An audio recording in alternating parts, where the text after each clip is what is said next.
Hi, I want to briefly explain what TentikSelf Lab is. It is not a workshop and it's not a training. It is a guided space for self-reflection, where participants are invited to pause and better understand who they are, beyond roles, expectations, or daily pressures, and to explore where their thoughts, reactions, and behaviors are coming from.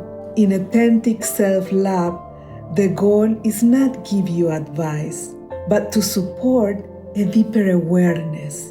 So from that understanding, you can begin to identify the tools that will help you navigate whatever challenges you want to overcome with more confidence, clarity, and intention. I hope that helps. If you have more questions, please don't hesitate to ask us. See you soon.